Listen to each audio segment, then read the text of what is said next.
Before you begin, you want to look at the goat's feet. This goat feet are not in bad shape, but it's better to keep up with it, do it more often, so that they don't get in bad shape, and that way it's pretty easy chore when you decide to go trim your goat's feet.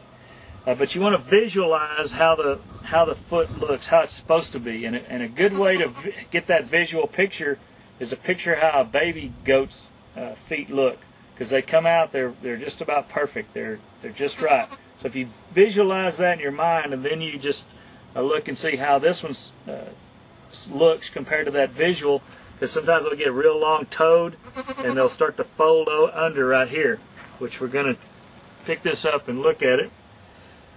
Okay, this if you look here, you can tell this is pretty flat. Like I said, this goat's feet are in pretty good shape, but you can see how it's starting to fold over on the edge here. And before you start cutting, you want to look at that, feel this soft part of the hoof. You don't want to get down into the quick when you're cutting them. It'll make them a little bit sore, but this outside part, like I said, these are flat, so you can just lay it right here and just cut that off where it's getting flat. And this inside has the same tendency to want to roll over a little bit. Doesn't have too much toe right there, so you've just flattened that out nicely.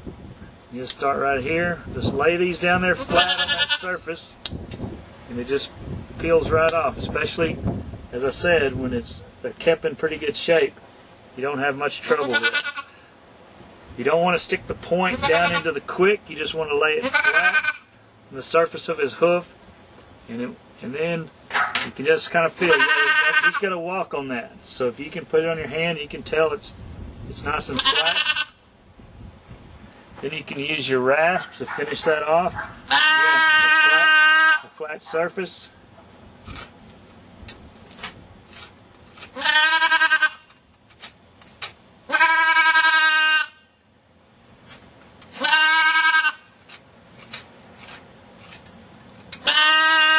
Again, you don't get too aggressive because this part of this foot is soft.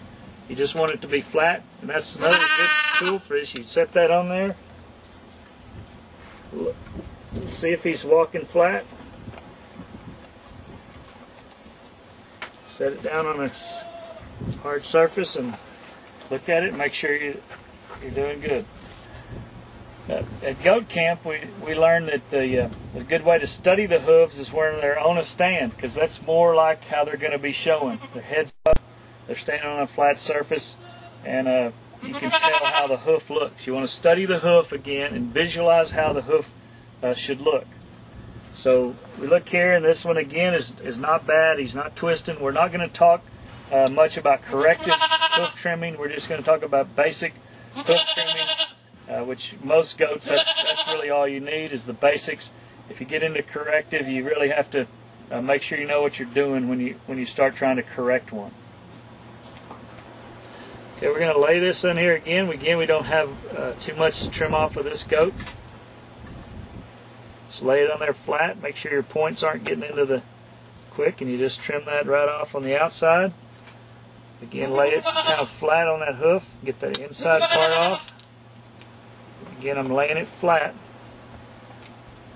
See the difference there? How this looks flat now compared to that. This one you have to kind of twist around there to get to.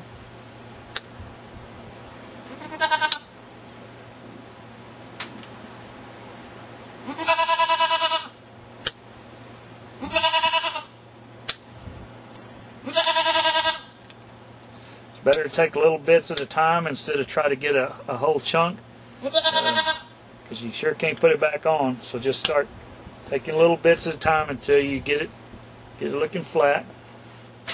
Then again with our rasp here, just hit that just a little bit to make sure it's good and flat.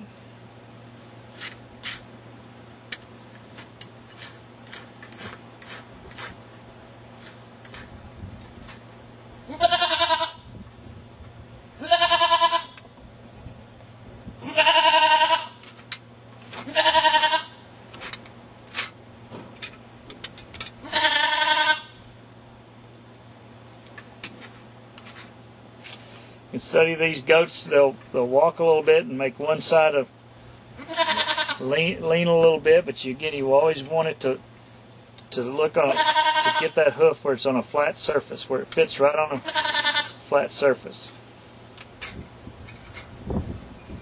If you do go a little bit too far and you get a little blood, you'll see a little speck of blood right there. He's going to be a little bit tender when he walks on it. But I recommend getting some of the Cooper Tox or horse's feet. You can use it in a little spray bottle, spray it on the bottom of their feet, especially if you get into the quick and you get a little speck of blood. Just make sure you go ahead and stop if you do get some blood, and so you don't want to get down into the quick too much. Again, this nice flat rasp surface, you can check yourself, look down on it, you can tell if the goat's able to walk flat. You can use a board, or this rasp works good because you can see just that all parts of his hoof is meeting that flat surface. And really, you look at the whole part of the foot, or all parts of that foot hitting down just like you want them to hit, square on the ground. Now, this has a little bit of an angle, so you don't want to get this that hoof too straight here. You want to just leave it. You gotta strive for natural, the way the hoof naturally grows. So you have just a little bit of angularity there, but you don't get it too flat. Because you start getting into this toe again, you'll get into the quick and get blood. Another real good reason to keep these show animals' hoofs trimmed is because they'll get manure and mud compacted into those folds, and you can get hoof infections. And when we have periods of rain and it stays wet, you can see this stuff will cake down in there. You want to get that cleaned out because that's a perfect place for an infection. Once your show animal gets an infection in his feet, he's not going to be able to walk right and not look good in the show ring.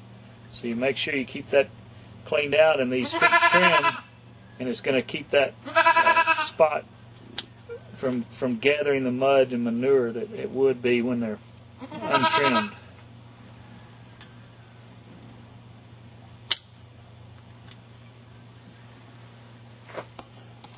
You see this has a perfect little area for collecting mud and manure.